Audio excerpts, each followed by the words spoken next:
اللہ تعالیٰ کا اصول ہے کہ جب ہم کسی کا درد بانٹتے ہیں تو پھر دل کو سکون ملتا ہے، راحت ملتی ہے، اور جس کا درد بانٹا جاتا ہے اس کا بھی کچھ نہ کچھ درد کا مداوا ہو جاتا ہے۔ کچھ لوگوں کی زندگی ایسی گزر رہی ہوتی ہے کہ وہ خاموشی سے ہر دکھ، تکلیف، پریشانی، مصیبت کاٹ رہے ہوتے ہیں، لیکن کسی سے اس کا ذکر ہی نہیں کرتے۔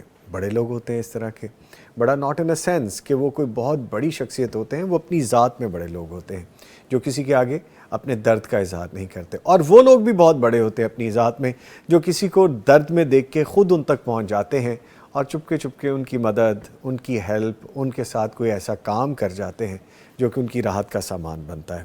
ہمارے معاشرے میں ایسی بہت سی مثالیں ہیں۔ ہم کیا کرتے ہیں، قرآن و حدیث کے حوالے سے ہمیں کیا احکامات ملتے ہیں، ہمارے ساتھ معاشرتی طور پہ ایسے لوگ جو جڑے ہیں، جو ہمارے معاشرے کا حصہ ہیں، کبھی ہم بھی درد میں، تکلیف میں ہوتے ہیں، تو ہم دونوں کی طرف سے، جو درد میں ہے اور جو درد کے مداوے کے لیے، درد کی ہیلپ کے لیے، کسی کا دکھ بانٹنے کے لیے آتے ہیں، ہم دونوں کی ذمہ داریاں کیا بنتی ہیں، اس پہ گفتگو کریں گے۔ معزز مہمان دو بڑی پیاری شخصیات اسٹوڈیوز میں مجھے جوائن کر چکی ہیں، میں تعارف کرواتا چلوں۔ ہمارے ساتھ موجود ہیں شفاقت علی تتلہ صاحب، سماجی رہنما ہیں، کبھی کبھی ان سے ملاقات ہوتی ہے لیکن جب بھی ہوتی ہے خوب ہوتی ہے۔ ان کو ہم ویلکم کریں گے۔ سر السلام علیکم۔ وعلیکم السلام، بہت شکریہ، سر جزاک اللہ۔ کیسے ہیں آپ؟ خیریت سے؟ جی اللہ کا شکر، جی الحمدللہ، ماشاءاللہ ماشاءاللہ۔ تشریف لائیں جی، گفتگو کریں گے ابھی جی ڈیفینیٹلی بہت سی، انشاءاللہ بہت شکریہ، اور جزاک اللہ۔ ماشاءاللہ جی۔ اور ان کے ساتھ ایک اور بڑی پیاری شخصیت موجود ہیں، جب بھی آتے ہیں کچھ نہ کچھ سکھا کے جاتے ہیں، اور میں تو کچھ نہ کچھ سیکھتا ہی رہتا ہوں، کوشش کرتا ہوں کہ ان سے جب بھی آئیں سیکھ جائیں۔ آج بھی سیکھنے کی کوشش کریں گے، آپ بھی گفتگو غور سے سنیے گا۔ معروف عالم دین ہیں اور خطیب جامع مسجد مکرم گوجرانوالہ ہیں، حافظ اسد محمود سلفی صاحب ہمارے ساتھ موجود ہیں۔ سر السلام علیکم۔ وعلیکم السلام ورحمۃ اللہ۔ سر کیسے ہیں آپ؟ خیریت سے؟ الحمدللہ الحمدللہ، سفر آپ کا کیسا رہا؟ اللہ کا احسان، ماشاءاللہ ماشاءاللہ۔ گفتگو کا آغاز آپ سے ہی کر لیتے ہیں۔ جو قرآن و حدیث کی روشنی میں دکھ اور تکلیف کو بانٹنے کی اہمیت ہے وہ کیا ہے؟ ان الحمدللہ والصلاة والسلام علی اشرف الانبیاء وعلی آلہ واصحابہ من وعلا، اما بعد۔ محترم، سب سے پہلی بات سمجھنے کی یہ ہے کہ بحیثیت مسلمان ہم میں سے ہر شخص کو یہ بات سمجھ لینی چاہیے، ہمارے دین کا، ہمارے مذہب کا اصل ماٹو کیا ہے۔ وہ نبی کریم صلی اللہ علیہ وسلم نے ہمیں بتایا کہ الدین النصیحہ، یہ دین نام ہی خیر خواہی کا ہے،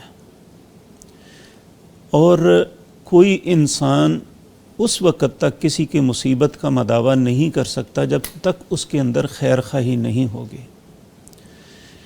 اور ہمیں نبی کریم صلی اللہ علیہ وسلم کی تعلیمات میں سب سے پہلی جو بات ملتی ہے نا، جب اللہ نے آپ پہ نبوت کو نازل فرمایا، آپ اس وقت غار حرا میں تھے، آپ پہ سورت الگ کی پہلی 5 آیات اتری، فرشتہ آیا، اس بات سے آپ کو بہت گھبراہٹ ہوئی۔ نبی کریم صلی اللہ علیہ وسلم گھبراہٹ میں گھر تشریف لائے، آپ کی زوجہ مطہرہ سیدہ خدیجہ رضی اللہ تعالی عنہا، آپ ان سے آ کے کہنے لگے زملونی زملونی، مجھے کمبل اڑا دیجئے، کمبل اڑا دیجئے۔ انہوں نے پوچھا کیا بات ہے، کس بات کی گھبراہٹ ہے؟ کہنے لگے میرے ساتھ یہ معاملہ ہوا ہے، مجھے اپنی جان کا خطرہ ہے۔ انہوں نے جو بات کہی نا، یہ ہمیں زندگی کا سب سے پہلا سبق یہ دیتی ہے۔ انہوں نے کہا انک لتصل الرحم، جی، آپ تو صلہ رحمی کرنے والے ہیں، آپ تو گرے پڑے لوگوں کو اٹھانے والے ہیں، آپ درماندہ مصیبت زدوں کی مصیبت میں ان کی معاونت کرنے والے ہیں، آپ تو اچھی بات میں ان کا ساتھ دینے والے ہیں، اللہ آپ کو کبھی ضائع نہیں کرے گا۔ یعنی ہمارے دین کی بنیاد یہیں سے شروع ہوتی ہے کہ نبی کریم صلی اللہ علیہ وسلم کی سیرت مطہرہ میں ہمیں سب سے پہلا سبق یہ ملتا ہے کہ انسان کی زندگی اصل وہی ہے جو دوسرے کی خیر خواہی کے لیے ہے۔ جی، اگر کسی انسان کے اندر خیر خواہی نہیں ہے تو اس انسان کی کوئی حیثیت نہیں دین کے اندر۔ اسی طرح اللہ رب العزت نے اہل ایمان کو ایک دوسرے کا بھائی قرار دیا ہے، انما المؤمنون اخوۃ فاصلحوا بین اخویکم۔ یہ مومن مومن کا بھائی ہے، اسے یہ نہیں سمجھنا چاہیے کہ یہ میری برادری کا ہے جی یا میرے خاندان سے یا میرا واقف ہے یا ناواقف ہے، بلکہ مقصد یہ کہ میرا اس کا رشتہ کلمہ طیبہ کی بنیاد پہ ہے۔ ایک تو یہ، اس کے ساتھ ہمیں خیر خواہی کرنا فرض ہے، اس کے بغیر معاشرے میں امن و سکون ہو ہی نہیں سکتا۔ ٹھیک۔ نبی کریم صلی اللہ علیہ وسلم جب مدینہ منورہ میں گئے، وہاں 2 قبیلے آباد تھے، اوس اور خزرج۔ یہ دونوں اوپر سے تو ایک ہی ماں باپ کی اولاد تھی، لیکن بعد میں ان کی دشمنی ہو گئی، صدیوں سے ایک دوسرے کے بندے مار رہے تھے۔ تو نبی کریم صلی اللہ علیہ وسلم جب اس چھوٹی سی مملکت کے سربراہ بنے تو آپ نے انہیں جو سب سے پہلا سبق دیا نا، وہ یہی تھا، افشی السلام، سلام کو عام کر دو۔ کیا مطلب؟ ایک دوسرے کی سلامتی کے ضامن بن جاؤ۔ ٹھیک۔ جب میں آپ سے عرض کرتا ہوں السلام علیکم، میں نے زبان سے آپ کو سلامتی کی دعا دی ہے۔ جی بالکل۔ اگر میرے دل میں آپ کے متعلق برے تصورات ہیں تو یہ میری منافقت ہوگی، یہ دین نہیں ہوگا۔ بجا فرمائیں۔ جب میں زبان سے جو کہہ رہے ہیں، اللہ رب العزت فرماتے ہیں سب سے بری بات مجھے یہ لگتی ہے کہ انسان جو زبان سے کہتا ہے اس کے مطابق کرتا نہیں ہے۔ تو سب سے پہلا سبق بحیثیت سربراہ مملکت آپ نے یہی دیا کہ سلامتی کے ضامن بن جاؤ ایک دوسرے کے۔ ٹھیک ہے سر، سوری میں نہیں آپ کو ٹوکنا کوئی چاہتا بات نہیں۔ اصل میں ہمیں بہت زیادہ چیزیں ڈسکس کرنی ہیں اور میرے پاس لائن اپ بھی ہیں چیزیں، جی، کوئی تو بات میں تھوڑے تھوڑے ٹکڑوں میں آپ سے ریکویسٹ کرتا جی، رہوں کوئی گا، بات تطلا صاحب کو بھی شامل کریں گے۔ اصل میں جو حالیہ دنوں میں ہم دیکھ رہے ہیں کہ سیلاب کی صورتحال ایسی ہے کہ ہمارے اپنے ہی بھائی، اپنے ہی لوگ، اپنے ہی بچے، اپنے ہی بزرگ، اپنی ہی بیٹیاں بہنیں بہت درد میں ہیں، بہت تکلیف میں ہیں۔ کہیں پہ املاک تباہ ہو رہی ہے، کہیں پہ پورے گھر کی، پوری زندگی کی جمع پونجی چلی گئی ہے۔ ہم ویڈیوز میں دیکھ رہے ہیں کہ جو تھوڑی بہت سیونگ تھی وہ چند نوٹ دکھائے جا رہے ہیں، کہیں پہ ہم دیکھ رہے ہیں کہ بہت پوری فیملی پانی میں پانی بہاتا لے کے جا رہا ہے، کہیں ہم دیکھ رہے ہیں کہ گھروں، گلی کوچوں میں اتنا تیز پانی آ رہا ہے کہ وہ ایسے دریا کا سا سما پیش کر رہا ہے۔ تو ان کے درد کو ہم شامل حال رکھیں گے اسی گفتگو میں۔ آپ کی اجازت سے میں تطلا صاحب کو بھی شامل کروں گا۔ اچھا سر، آپ چونکہ ماشاءاللہ مجھے آپ کے بارے میں پتہ ہے کہ ہر دل عزیز شخصیت ہے اپنے علاقے کی، لوگوں کا درد بانٹتے ہیں، ان کی تکلیف میں ایک قدم آپ آگے رہتے ہیں، کوئی نمازی ہو، کوئی جاننے والا ہو، کوئی نیبر ہو، کوئی علاقے کا بندہ ہو، تو یہ جذبہ جیسا بھی سلفی صاحب نے فرمایا یہ دین کا حصہ ہے، یہ آپ کے اندر خیر ہے۔ یہ فرمایا کہ آپ چونکہ سماجی کاموں میں لوگوں کے دکھ اور مسائل کو قریب سے دیکھتے ہیں، آپ رہتے ہیں انہی معاملات میں، جو ہمارے ارد گرد سب سے زیادہ دکھ ہے، سب سے زیادہ تکلیف ہے لوگوں کو، وہ کیا آپ کو نظر آتی ہے کہ کس چیز کے لیے آتے ہیں؟ دیکھیں، میں یہ سمجھتا ہوں کہ سب سے زیادہ جو معاملہ اس وقت پاکستان میں ہے نا، وہ معاشی ہے۔ اچھا۔ معاش کا بہت بڑا مسئلہ ہے جی۔ اور معاشی ایک ایسی چیز ہے جو انسان کو اگر اکنامکلی ٹھیک ہے تو وہ اس کا معاش بھی ٹھیک ہوگا، اگر بیمار ہے تو وہ علاج بھی کرا سکے گا، اگر اس کے پاس روپیہ پیسہ نہیں ہے تو نہ بیچارہ علاج کرا سکتا ہے اور نہ کھا پی سکتا ہے۔ تو یہ بہت بڑا مسئلہ ہے ہمارا اس وقت فی زمانہ، چونکہ مہنگائی اتنی زیادہ ہے کہ لوگ بہت پریشان ہیں، اور ہمارے جو برسر اقتدار لوگ ہیں ان کو اس چیز کا احساس ہی نہیں ہے کہ کس قدر ہم نے مہنگائی کر دی ہے، کس قدر ہم نے ٹیکسز کی بھرمار کر دی ہے۔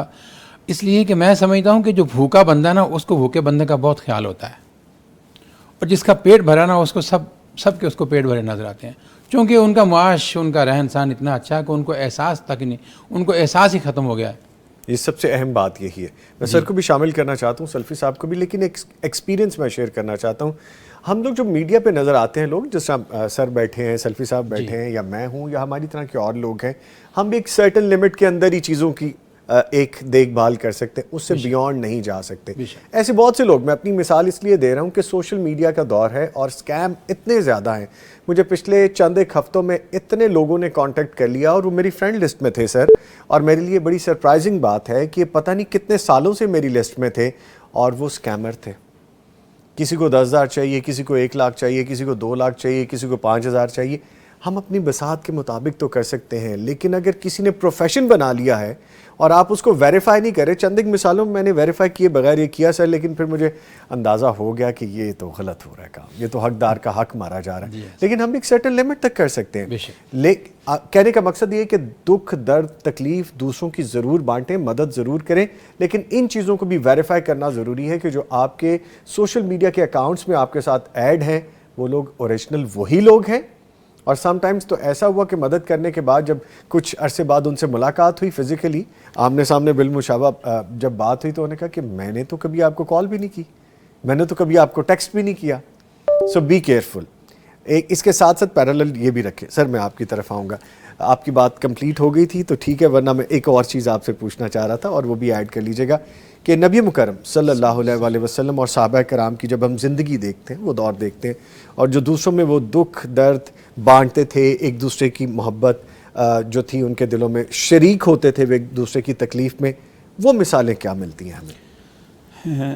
میں سر کی جو بات تھی اس میں اگر آپ اجازت دیں تو میں تھوڑی سی گزارش کر سکوں۔ پلیز دیکھیں، یہ اللہ کی فطرت اور سنت ہے کہ اللہ نے ہر انسان کو ایک جیسا نہیں بنایا،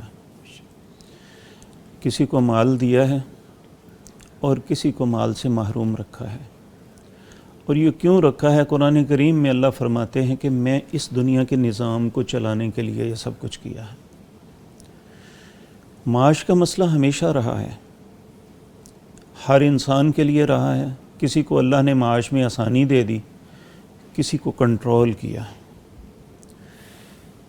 لیکن اس کا یہ مطلب نہیں ہے کہ اس کے ذمہ دار دوسرے ہی ہیں، بعض ذمہ داریاں ہماری اپنی بھی ہیں۔ نبی کریم صلی اللہ علیہ وسلم کی دعاؤں میں ایک دعا ہے، اللہم انی اعوذ بک من الکسل، اے اللہ سستی کاہلی سے تیری پناہ چاہتا ہوں۔ سستی کاہلی سے، کاہلی سے، ٹھیک ہے۔ یعنی بعض اوقات یہ ہوتا ہے کہ ہم کر سکتے ہیں لیکن اپنی سستی کی وجہ سے نہیں کرتے، جی، اور بجائے اس بات کے کہ اپنی محنت سے سب کچھ کریں، ہم دوسرے کے مرہون منت بنتے ہیں۔ جبکہ رسول اللہ صلی اللہ علیہ وسلم کے پاس ایک شخص آیا، اس نے آ کے عرض کی، یا رسول اللہ مجھے کچھ عطا کیجیے، جو آپ نے فرمایا ہے نا ابھی، اس کے متعلق میں عرض کرتا ہوں۔ کہنے لگا مجھے کچھ عطا کیجیے۔ آپ نے اس کی سچویشن دیکھ کے نا اسے کہا، اللہ نے اس معاملے میں نہ میری مانی ہے نہ کسی اور کی، اللہ نے عطا کرنے والوں کے لیے ایک لسٹ دی ہے مجھے، اگر تو اس مد میں آتا ہوگا تو میں دوں گا، ٹھیک، اگر نہیں آتا ہوگا تو نہیں دوں گا۔ ٹھیک، یعنی اس معاملے میں تحقیق کرنا بہت ضروری ہے، کیونکہ اس معاشرے میں یہ کام بہت کم تھا جو آج ہے۔ آج یعنی انسان بڑا ہی درد مند بن کے اور بڑا ہی تکلیف دے اپنے آپ کو بتا کے بہت سے لوگوں کا حق مار رہا ہے، لیکن حقیقت یہ ہے کہ حقدار تک حق پہنچانا یہ لازم ہے۔ عام بات، ٹھیک ہے۔ یہ جو ہم کسی کو دیتے ہیں یا کچھ معاملہ کرتے ہیں نا، یہ بھی ایک عبادت ہے۔ جس طرح ہم نماز سوچ سمجھ کے پڑھتے ہیں نا کہ نماز صحیح طریقے سے پڑھیں گے، اس کی تعداد کا، اس کے جو تسبیحات ہیں، اس کے رکوع اور سجود کا، ہر چیز کا خیال رکھتے ہیں، تب ہم سمجھتے ہیں یہ نماز ٹھیک ہے۔ اسی طرح یہ خرچ کرنا بھی، کسی کی ہمدردی کرنا بھی ایک عبادت ہے۔ اس کا یہ مطلب نہیں ہے ہم اپنے آپ کو دکھانے کے لیے بانٹتے بونٹتے رہیں، بلکہ حقدار تک حق پہنچانا ضروری ہے۔ ٹھیک، قرآن کریم میں سورۃ بقرہ کے اندر یہ بات آتی ہے، للفقراء الذین احصروا فی سبیل اللہ۔ فقیر کون ہے؟ جو لا یستطیعون ضربا فی الارض، وہ زمین میں، پہلی بات تو یہ کہ وہ زمین میں محاصرہ ان کر لیا جاتا ہے، جس طرح کشمیر ہے، فلسطین ہے، اس طرح کے، چاہے وہ پہلے کتنے بھی تھے۔ اسی طرح ایک وہ اپاہج ہیں جو زمین میں مارنے کی، مزدوری کرنے کی استطاعت نہیں رکھتے، ایک سفید پوش ہیں۔ یحسبهم الجاہل اغنیاء من التعفف، جی جی، آدمی دیکھ کے نہیں پہچان سکتا کہ یہ بندہ ضرورت مند ہے، ضرورت مند ہے یا نہیں. ٹھیک ہے. ان کے چہروں کی پریشانی دیکھ کے پتہ چلتا ہے. سفید پوش. میں بڑی معذرت کے ساتھ ہم چونکہ ٹاپک کو جب کھولتے ہیں تو وہ مزید وسعت اختیار کر جاتا ہے. میں تھوڑا سا سمیٹ لیتا ہوں اس کو. ہم دوبارہ ادھر ہی آ جاتے ہیں کہ جو دکھ درد بانٹنے کے حوالے. بڑی معذرت کے ساتھ آئی کین انڈرسٹینڈ جب اتنا علم ہو تو باتیں وسعت لے جاتی ہیں. اچھا ہم چونکہ بات کر رہے تھے کہ جو مثالیں ملتی ہیں ہمیں نبی مکرم صلی اللہ علیہ وسلم اور صحابہ کرام کے حوالے سے، تو وہ دکھ درد میں کیسے شریک ہوتے تھے، جن کو تکلیف ہوتی تھی ان کے پاس کیسے پہنچ جاتے تھے، ہمیں کیا سبق ملتا ہے وہاں سے؟ ہاں دیکھیں، جس طرح محترم نے فرمایا بیمار، ہاں جی، نبی کریم صلی اللہ علیہ وسلم کسی بھی بیمار کے پاس جاتے ہیں اور اس کا دکھ کیسے بانٹتے ہیں. اسے کہتے لا باس طہورا انشاءاللہ، وہ انتہائی تکلیف میں ہے، کرب میں ہے.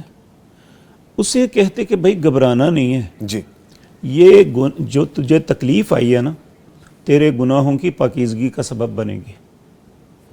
یہ اس کا غم بانٹا.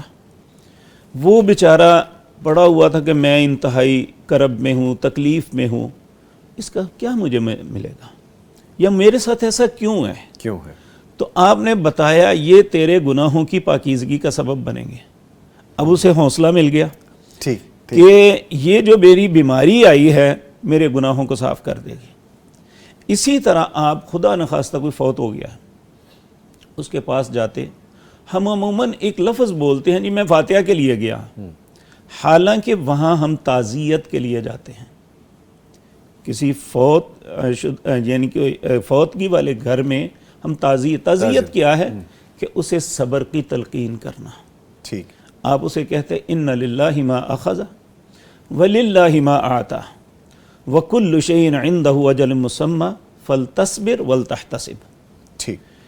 جو کچھ تجھ سے لے لیا گیا ہے نا، یہ اللہ کا تھا، اور جو کچھ اب بھی تیرے پاس ہے وہ بھی اللہ کا ہے. اللہ نے ہر چیز کا ایک وقت مقرر رکھا ہے، اس لیے صبر کر اور اللہ سے اجر کی امید رکھ. ٹھیک. حضرت معاذ بن جبل کا جوان بیٹا فوت ہو گیا. آپ نے انہیں خط لکھا، یہی چیزیں لکھی، اور پھر ایک بڑا جذباتی لفظ لکھا. آپ نے فرمایا معاذ تیری بے صبری سے تیرا بیٹا واپس نہیں آ جائے گا. درد کے اس موقع پہ، تکلیف کے اس موقع پہ کہا تیرا بیٹا واپس نہیں آ جائے گا تیری بے صبری سے، لیکن تو اپنے بے صبری کر کے اللہ سے جو اجر ملنا ہے اسے ضائع کر لے گا.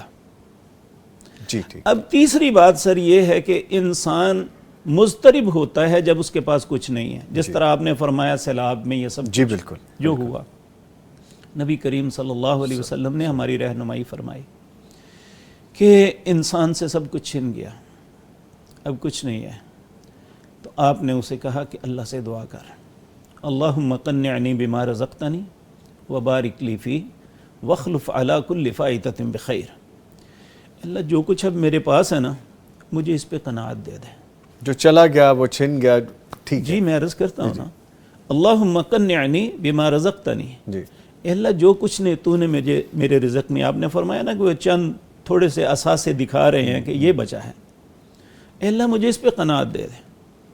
وبارک لی فی، لیکن اللہ تو اس میں برکت ڈال دے. ٹھیک. اور تیسری بات وخلف علی کل فائتۃ بخیر، اللہ جو کچھ مجھ سے چھن گیا ہے اس کا بہتر اس سے نعم البدل عطا کر دے. ٹھیک ہے. اور یقین جانیے سر، انسان کسی کو کچھ نہیں دے سکتا، یہ اپنی استطاعت کے مطابق کرتے ہیں ہم ایک دوسرے کی. ہمیں حکم ہے کہ جسے اللہ نے دیا ہے وہ دوسرے کی مدد کرے. وَمِمَّا رَزَقْنَاهُمْ يُنْفِقُونَ، جہاں بھی اللہ نے کہا رزق میں نے تمہیں دیا ہے اور اس میں سے خرچ کرو، تو ہمیں حکم دیا گیا ہے، لیکن کرتا اللہ ہے. اللہ تعالیٰ کی اللہ رب العزت اسے وافر دے دیتا ہے. ٹھیک ہے. اور اس دیے میں سے پھر وہ دیتا ہے دوسروں کو. ٹھیک ہے. اچھا سر، جس طرح بھی سر نے بڑی خوبصورت بات کی ہے، ایک تو اللہ تعالیٰ کے دیے میں سے دیتے ہیں، دوسرا آپ اگر کسی کی مدد کرتے ہیں، آپ لوگوں کے کام آتے ہیں. میں آپ کی مثال اس لیے سامنے رکھ رہا ہوں کہ ہمیں موٹیویشن ملے، دیکھنے سننے والوں کو بات ذرا سمجھ آئے. آپ جب کسی کی مدد کے لیے پہنچتے ہیں، کسی کی درد کو، دکھ کو بانٹنے کے، کیا چیز ہوتی ہے؟ اللہ تعالیٰ کا حکم ذہن میں رہتا ہے یا اللہ تعالیٰ کی عنایات اس کے بعد اتنی ہوتی ہیں یا دل کو سکون ملتا ہے؟ میں ایک آتھر، کینیڈین ایک آتھر ہے، اس کی بک پڑھ رہا تھا تو اس نے باقاعدہ کہا اس میں، جو بات مجھے بڑی اچھی لگی، کہ دل کی بہترین ایکسرسائز یہ ہے کہ آپ لوگوں کے کام آئیں، لوگوں کی مدد کریں. سو یہ تو ہمارا دین بھی کہتا ہے. آپ کو کہاں سے وہ موٹیویشن ملتی ہے؟ ظاہر ہے کہ ایک نیچرلی سی بات ہے. میں سمجھتا ہوں کہ جب کسی کو دکھ یا درد میں دیکھتے ہیں تو اپنا دل بھی وہی فیلنگ محسوس کرتا ہے کہ شاید مجھے بھی سکون اور چین نہیں آ رہا. اور یہ ایک نیچرلی سی بات ہے، اللہ تعالیٰ کی طرف سے ہے شاید، یا فطرت سلیم میں ہے شاید، کہ انسان کے اندر یہ چیز پیدا ہوتی ہے کہ یار یہ بندہ تکلیف میں ہے، اور واقعی جب تک اس کی کچھ ہیلپ نہ ہو جائے سکون نہیں ملتا، چین نہیں آتا واقعی. اور جب اس کی کوئی ہیلپ کر، ظاہر ہے کہ اپنے محدود ذرائع کے مطابق جتنی بھی اس کی ہیلپ ہو جاتی ہے، اور اس کے بعد اگر اس کی ضرورت پوری ہو جاتی ہے تو پھر تو آزادی خوشی ہوتی ہے. اس خوشی کا تو کیا کہنا ہے کہ وہ تو ہم سچی بات ہے کہ بیان نہیں کر سکتے. ایسا لگتا ہے کہ پوری دنیا کو فتح کر لیا ہم نے. ایک روحانی تسکین ملتی ہے. ظاہر ہے. اور اگر اس کی ضرورت پوری نہیں ہوتی تو اس کے لیے یقین جانے پھر دعا کرتے ہیں، اللہ میں تو جو کر سکتا تھا کر دیا، اللہ اس کی مدد فرما. اس کو تو علم، اس کے تو علم میں نہیں ہوتا، مگر دل اس کے ساتھ ہوتا ہے، اس کے لیے دعا نکل رہی ہوتی ہے. ٹھیک ہے، یعنی آپ کو موٹیویشن یہاں سے ملتی رہتی ہے. ظاہر ہے. اچھا سلفی صاحب، جیسے میں نے بات کی کہ میں ایک اور جگہ بھی پڑھ رہا تھا، وہاں پہ بھی آتھر نے بڑی خوبصورت بات لکھی. اس نے کہا کہ میں ایسے معاشرے میں رہنا ہی نہیں چاہتا جو معاشرہ ایک دوسرے کا دکھ نہیں بانٹتا، جو ایک دوسرے کے کام نہیں آتا. تو یہ بہت زبردست بات ہے کہ آپ کو اتنی پین ہو اپنے لوگوں کی. آپ سے یہ جاننا چاہوں گا کہ ہمارے معاشرے میں اکثر لوگ دکھ چھپاتے بھی ہیں. اگر مجھے کوئی تکلیف ہے میں کہوں گا سلفی صاحب کو نہیں بتانا، تلتا صاحب کو نہیں بتانا، کہ میں کیا بتاؤں میرے ساتھی. لیکن دوسری طرف یہ بھی کہا جاتا ہے کہ دکھ بانٹنے سے کم ہوتا ہے، تکلیف کم ہو جاتی ہے. فرمائیے گا. سر اس میں کوئی شک نہیں، لیکن ہر شخص کو آپ اپنا دکھ نہیں سنا سکتے. Very true, very true. کیوں؟ اس لیے کہ نبی کریم صلی اللہ علیہ وسلم نے فرمایا، دیکھیں خواب ایک انسان کے اپنے بس کی بات نہیں ہے، یہ اللہ کی طرف سے آتی ہے. جی. تو آپ نے فرمایا اپنی خواب بھی ہر کو نہ سناؤ، اس کو سناؤ جو آپ سمجھتے ہیں کہ یہ میرا خیر خواہ ہے. بعض اوقات یہ ہوتا ہے کہ انسان اپنا دکھ کسی کو سناتا ہے بجائے اس بات کے کہ اس کی وہ حوصلہ افزائی کرے یا اس کی ہیلپ کرے، اس کا تماشا کیا جاتا ہے. جی. یہ سب سے فطرت میں بدترین چیز ہے کہ ایک شخص مصیبت میں ہے اور وہ تکلیف میں، کرب میں کرا رہا ہے، ہم اس کا مذاق اڑا رہے ہیں. فطرت یہ ہے جو ہمیں ہمارا دین سکھاتا ہے. جس طرح محترم نے فرمایا نا کہ یہ ایسے لگتا ہے، ایسے نہیں. ہم جو بھی کام کرتے ہیں نا ہمیں ودیت کی جاتی ہے، یعنی رسول اللہ صلی اللہ علیہ وسلم یا اللہ نے ہمیں اپنی پاک کلام میں یہ بتایا، ہم نے پڑھا. سورۃ دہر، یہ سورۃ جمعے کی فجر کی نماز کی دوسری رکعت میں رسول اللہ ہمیشہ پڑھتے تھے. اس میں ایک لفظ ہے بڑا خوبصورت، وَيُطْعِمُونَ الطَّعَامَ عَلَى حُبِّهِ مِسْكِينًا وَيَتِيمًا وَأَسِيرًا. وہ کھانا کھلاتے ہیں قیدیوں کو، یتیموں کو اور مسکینوں کو. کیوں کھلاتے ہیں؟ عَلَى حُبِّهِ، اللہ کی محبت میں کہ میرے رب کا حکم ہے. ہم اگر کسی کے ساتھ نیکی، دیکھیں دو قسم کے لوگ ہیں دنیا میں، ایک نیکی کرتے ہیں اپنی بڑائی کے لیے، ایک نیکی کرتے ہیں اللہ کی محبت میں. وَيُطْعِمُونَ الطَّعَامَ عَلَى حُبِّهِ مِسْكِينًا وَيَتِيمًا وَأَسِيرًا. پھر وہ کہتے کیا ہیں؟ إِنَّمَا نُطْعِمُكُمْ لِوَجْهِ اللَّهِ، ہم نے تو اپنے رب کو راضی کرنے کے لیے یہ کیا ہے. سبحان اللہ. ٹھیک. لَا نُرِيدُ مِنْكُمْ جَزَاءً وَلَا شُكُورًا. نہ تو میں یہ چاہتا ہوں کہ تم میرا شکریہ ادا کرو، نہ کسی بدلے کا تقاضا ہے میرا، یہ تو میں نے اپنے رب کو راضی کرنے کے لیے کیا ہے. اور یہ ہمارا دین ہمیں یہ سکھاتا ہے. نبی کریم صلی اللہ علیہ وسلم سے ایک شخص کا سوال ہوا، سر سوری میں آپ کی بات کر رہا ہوں, ایک کالر ہمیں جوائن کر چکے ہیں اس وقت, ہمارے ساتھ لائیو مہمان ہیں. مجھے ڈر بھی لگتا ہے سلفی صاحب کو بار بار روکتے ہوئے کہیں کہ بات چل رہی ہوتی ہے. ہم آپ کے پابند ہیں سر جزاک اللہ, تھینک یو بہت شکریہ, آپ کا بڑا پن ہے. ہمارے ساتھ موجود ہیں ڈاکٹر قاسم حفیظ صاحب جو کہ ہیں لیکچرر انٹرنیشنل اسلامک یونیورسٹی اسلام آباد, چیئرمین قاسم فاؤنڈیشن اسلام آباد. ان کو ویلکم کرتے ہیں. ڈاکٹر صاحب السلام علیکم. وعلیکم السلام ورحمۃ اللہ وبرکاتہ. بہت شکریہ آپ کا کہ آپ نے پروگرام میں مجھے مدعو کیا. سر تھینک یو ویری آپ ٹھیک ہیں؟ الحمدللہ, آپ کو سن پا رہے ہیں حافظ اسد محمود سلفی صاحب بھی اور شفاقت علی تتلا صاحب بھی, اور آپ بھی ہمارے ساتھ موجود ہیں. اچھا, ہم دکھ درد بانٹنے کے حوالے سے بات کریں. ہمارے معاشرے میں تو نفسا نفسی آج کل بہت زیادہ ہے کہ میرا کچھ بن جائے, ڈاکٹر صاحب کو اگر کوئی معاملہ ہے تو ٹھیک ہے, ڈاکٹر صاحب خود سنبھالتے پھریں. ہم اس چیز کو ٹھیک کرنا چاہ رہے ہیں, ہم اس چیز کو سمجھنا چاہ رہے ہیں کہ دکھ درد بانٹنے سے کم ہو جاتے ہیں. آپ چونکہ ایک نوجوان پروفیسر بھی ہیں اور فلاحی کاموں میں بھرپور اپنا حصہ بھی لیتے ہیں, یہ جذبہ خدمت جو ہے یہ آپ میں کیسے پیدا ہوا؟ ان بانڈ یہ آپ میں کوالٹی تھی یا دین کے ساتھ جڑنے کے ساتھ ہوا, پیرنٹس کی جانب سے آیا, یہ کہاں سے آیا؟ جی دیکھیں, کوئی بھی جو نیکی کا کام ہوتا ہے, اچھا کام ہوتا ہے, وہ تو اللہ تعالیٰ کی توفیق کے ساتھ ہی ہوتا ہے جی. اور اس کے لیے جو اللہ تعالیٰ ظاہری اسباب پیدا کرتے ہیں یا انسان اپنی کوشش کچھ کرتا ہے تو اس میں ظاہر بات ہے والدین کی تربیت اور یہ ساری چیزیں شامل ہوتی ہیں, اور اچھے ماحول کا شروع سے مل جانا. تو اللہ تعالیٰ نے توفیق دی کہ بالکل زندگی کے ابتدائی سالوں سے ہی نا سوشل ورک کرنے کا ایک جذبہ اور لوگوں کے کام آنے کی ایک تڑپ اور طلب جو ہے نا وہ اللہ تعالیٰ نے دل میں رکھی تھی.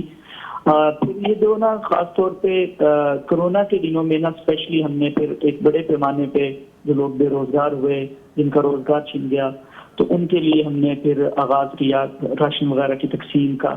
جی. تو وہاں سے پھر اللہ تعالیٰ نے پھر اس سلسلے کو بڑھایا, پھر چلتے چلتے یہ کب باقاعدہ الحمدللہ ایک ادارے کی شکل بن گیا ہے. یہ 2022 میں جو سیلاب آیا اس میں پھر ہم نے بہت اللہ کی توفیق کے ساتھ تقریباً پاکستان کے تمام جو علاقے سیلاب سے متاثر ہوئے وہاں پہ ہم نے ریلیف کا کام کیا اور وہاں پہ سامان بھیجا.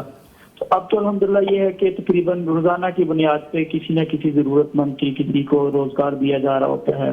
کوشش کرتے ہیں کسی کو بچوں نے فیسوں کے لیے رابطہ کر لیتے ہیں, اسی طرح کچھ بیوائیں ہیں جن کی ہم مستقل امداد کرتے رہتے ہیں. اللہ تعالیٰ آپ کو جزائے خیر عطا فرمائے. Sorry to cut you doctor صاحب, لیکن چونکہ ابھی سیلابی صورتحال کی بات آ گئی تو ہم بھی انہی پانیوں میں اترے, ہم بھی انہی لوگوں میں شامل تھے کہ جو اپنا حصہ ڈالنے کے لیے پہنچے. میرے پینل پہ میرے بھائی جو بیٹھے نعیم ناصف, ہمارے بہت سے کیمرہ مین, ہماری پیغام ٹی وی کی پوری ٹیم, ہم لوگ پہنچے. لیکن ابھی ہم دیکھ رہے ہیں کہ سیلابی صورتحال بہت سے علاقوں میں پاکستان کے طول و عرض میں ایسی جگہوں پہ جہاں پہ وہ ایک عجیب سی صورتحال ہے. کبھی کلاؤڈ برسٹ ہو رہا ہے, کبھی بستیوں کی بستیاں اجڑ رہی ہیں, کبھی پانی اتنا شدید آ رہا ہے کہ لوگوں کی زندگی بھر کی جمع پونجی ختم ہو رہی ہے. اس حوالے سے نیکسٹ کوئی چیز آپ کہنا چاہیں گے؟ کیونکہ یہ درد بھی تو ہمارا ہے, وہ لوگ بھی تو ہمارے ہیں جن کا یہ درد ہے. یہ بالکل ایسا ہی ہے. ہمیں اس حوالے سے سب کو بھرپور کردار ادا کرنا چاہیے. ایک خاص چیز کی طرف ضرور توجہ دلانا چاہوں گا آپ کے اس پروگرام کے توسط سے کہ ابھی میں نے بڑی کوشش کر رہے ہیں کہ چیزوں کا بڑا گہرائی سے جائزہ لے رہے ہیں. جہاں پہ کیجویلٹیز ہوئی ہیں نا جی وہاں پہ بہت سارے لوگ ورکنگ کر رہے ہیں. حکومت بھی ہے, گورنمنٹ کے ادارے بھی پہنچے ہوئے ہیں, بڑی بڑی تنظیمیں بھی پہنچی ہوئی ہیں. لیکن انفارچونیٹلی جہاں پہ یعنی ایسی صورتحال ہے کہ وہاں پہ کیجویلٹیز نہیں ہوئی تو وہاں پہ انفارچونیٹلی لوگ نہیں پہنچ رہے. یعنی کچھ نام بہت میڈیا پہ ہائی لائٹ ہو گئے ہیں.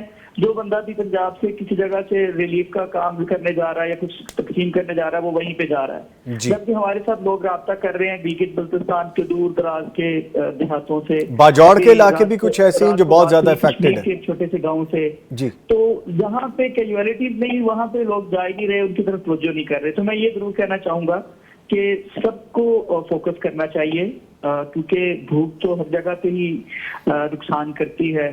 تو ان علاقوں پہ بھی خصوصی توجہ ہمیں کرنی چاہیے اور اپنے ذاتی بجٹ کو تھوڑا سا کٹ لگا کے اپنی ذاتی مصروفیات میں سے کچھ کم کر کے تو ہمیں ان بھائیوں کی مدد کے لیے آگے بڑھنا چاہیے. ٹھیک ہے. ایک بات اور جو میں یہاں پہ نوجوان طبقے کے لیے آپ کی طرف سے میسج لینا چاہوں گا, ہم لوگوں کی اپنی بہت ساری ایکٹیویٹیز ہو گئی ہیں, جیسا آپ نے ابھی کہا ہے کہ اپنے وقت میں سے کچھ وقت نکال لیں, اپنی ارننگز میں سے کچھ تھوڑا سا حصہ ان لوگوں کے لیے نکال لیں. ہم اپنے ینگسٹر کو کس طرح انسپریشن دے سکتے ہیں کہ فلاحی سرگرمیوں میں شامل ہوں, لوگوں کے دکھ درد بانٹیں، نہ کہ سوشل میڈیا کی ایپس پہ ویڈیو میں یا اور فضول چیزوں میں اپنا ٹائم زیادہ ضائع کریں. یہ چیز بھی ہمیں سیکھ لینی چاہیے، آپ سے انسپریشن لے لینی چاہیے. جی اس میں نا میرے خیال میں 2-3 چیزیں ہوتی ہیں انسپریشن کے لیے کسی بھی معاملے میں. ایک تو سب سے پہلا کردار تو والدین کا ہوتا ہے کہ والدین اس کو ذمہ داری سمجھیں.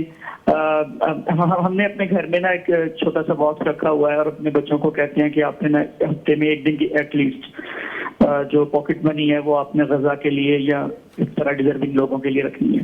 اچھا بچے چھوٹے ہیں، بعض دفعہ کہتے ہیں نہیں بابا ہمیں یہ، تو پھر ان کو سمجھاتے ہیں. تو کہنے کا مقصد یہ ہے کہ والدین سب سے پہلے انسپریشن دیتے ہیں، پریکٹیکل وہ بچوں کو لے کے آئیں، یہ کام کرنا سکھائیں. تو دوسری بات جو ہے وہ سوسائٹی سے بچہ سیکھتا ہے. ہمارے ہاں جو دینی تنظیمیں اور تحریکیں ہیں ان کو پریکٹیکلی لوگوں کو انگیج کرنا چاہیے. اور میں نے یہ دیکھا ہے کہ لوگوں میں جذبہ بہت زیادہ ہے. مجھے بہت سارے نوجوانوں کے میسیجز آتے ہیں کہ سر اگر آپ کو کسی کام کی ضرورت ہو، فزیکل ورک کی ضرورت ہو تو ہم حاضر ہیں. تو اگر ہم کوئی ان کے سامنے رول ماڈل قائم کرتے ہیں اور ان کو انگیج کرنے کے لیے کوئی پلان تیار کریں معاشرے کے اندر، تو یہ بہت بہتری والی چیز ہو سکتی ہے. اور یعنی جو ہمارے ہاں مذہبی تنظیمیں ہیں ان کو زیادہ سے زیادہ نوجوانوں کو اپنے ساتھ انگیج کرنا چاہیے. اور آخری بات اس حوالے سے جو بہت امپورٹنٹ ہے وہ یہ ہے کہ تعلیمی ادارے جو ہیں ان کے سلیبس کے اندر اور ان کی جو ایکسٹرا کریکولر ایکٹیویٹیز ہوتی ہیں، اس کو کو کریکولر ایکٹیویٹیز ہم کہہ لیتے ہیں، ان میں اس طرح کی چیزوں کو شامل کیا جائے، ان کو پریکٹیکلی انگیج کیا جائے سوشل ورک کے اندر، سوشل آؤٹ ریچ کے اندر. تو اس سے جو ہے نا جب وہ تعلیمی اداروں سے پڑھ کے نکلیں گے، چاہے وہ دینی تعلیم کے ادارے ہوں، چاہے وہ عصری تعلیم کے ادارے یونیورسٹیز اور کالجز ہوں، تو وہاں پہ اگر پریکٹیکلی اس چیز کا اہتمام کیا جائے، ٹیچرز اور انتظامیہ جو ہے وہ ان کو انگیج کرے، تو انشاءاللہ الرحمن اس سے گریجویٹ جو نوجوان طبقہ ہے وہ بھی جو ہے وہ پریکٹیکلی لوگوں کی ہیلپ کرنے کی طرف جو ہے وہ انشاءاللہ آئے گا اور ایک اچھا انوائرمنٹ کریٹ ہوگا. ویسے پاکستان کے معاشرے میں الحمدللہ خیر بہت ہے. آپ نے بھی دیکھا پہلے بھی جب بھی کوئی ایسی مصیبت کوئی آفت آتی ہے تو الحمدللہ ہمارا نوجوان طبقہ جو ہے وہ کافی زیادہ، لیکن اس کو بہت زیادہ ورکنگ کی بھی ضرورت ہے. ٹھیک ہے، کوشش کرنی چاہیے امپروومنٹ کا روم ابھی بھی خالی ہے. ہے. جی ٹھیک ہے، بہت شکریہ ڈاکٹر قاسم حفیظ صاحب، آپ ہمارے ساتھ موجود رہے، آپ کے وقت کا بہت شکریہ. جی بہت شکریہ، تھینک یو ویری مچ. گفتگو جاری ہے جی، ایسی بہت سی ابھی چیزیں ہمیں ڈسکس کرنی ہیں اور ان سب پہ بات کرنے کے لیے ہم ایک ابھی وقفہ لیں گے اور اس کے بعد دوبارہ حاضر ہوں گے. معزز مہمانوں کی جانب دوبارہ بڑھتے ہیں. سر جیسے ہم گفتگو کر رہے تھے اور بات یہاں تک چل نکلی تھی کہ بتا دینا چاہیے، دکھ ایک دوسرے کو شیئر کر لینا چاہیے، بانٹ لینا چاہیے. کیا مشکل وقت میں دوسروں کو حوصلہ دینا، دلاسا دینا، کیا یہ بھی عبادت میں شامل ہوتا ہے؟ بالکل جی. نبی کریم صلی اللہ علیہ وسلم نے فرمایا، آپ نے فرمایا تم میں سے جو شخص استطاعت رکھتا ہے جی اسے چاہیے کہ وہ کسی کو کھانا کھلائے، کسی کو کپڑا پہنائے، کسی کی ضرورت کو پورا کرے. ایک شخص نے کہا یا رسول اللہ اگر کوئی استطاعت نہیں رکھتا، جی آپ نے فرمایا اس کو دلاسا ہی دے دے. اور پھر فرمایا کہ اگر یہ بھی استطاعت نہیں رکھتا تو آپ نے فرمایا پھر خود اچھا کام کرو اور برائی سے بچو. جی یعنی یہاں ہمارے لیے سمجھنے کی بات یہ ہے کہ کسی کو دلاسا دینا یہ بھی ایک عبادت ہے. اس کو حوصلہ دینا ایسی مصیبت کے وقت یہ بہت ضروری ہے. نبی کریم صلی اللہ علیہ وسلم نے فرمایا یہ بات میرے رب نے مجھے کہی، جی جو شخص کسی مصیبت زدہ کی مصیبت کو دور کرتا ہے اللہ قیامت کی مصیبتیں اس سے دور کرے گا. اور یہ ایک حقیقت ہے کہ جس طرح محترم میرے بزرگ فرما رہے تھے کہ ایک دلی سکون ملتا ہے. صرف دلی سکون نہیں ہے بلکہ اس کا بہت اچھا بدلہ ملتا ہے. اگر مالی معاونت کرتے ہیں تو مال کی مدد ملتی ہے. اگر آپ فزیکلی کسی کی مدد کرتے ہیں نا تو آپ کی ایسے وقت میں فزیکلی مدد ہوتی ہے کہ آپ سوچ بھی نہیں سکتے. تو اس لیے ہم میں سے ہر انسان کو چاہیے، لیکن میں یہ بات ایک عرض کر رہا تھا کہ جو بھی کسی کے ساتھ کسی کا درد بٹاتے ہیں یا کسی کے معاملہ کرتے ہیں، دو قسم کے لوگ ہیں. ایک وہ ہیں جنہیں خیر پہ خیر ملتی ہے، وہ ہے جو اللہ کی رضا کے لیے کرتے ہیں. ایک وہ ہیں جو نام و نمود کے لیے کرتے ہیں.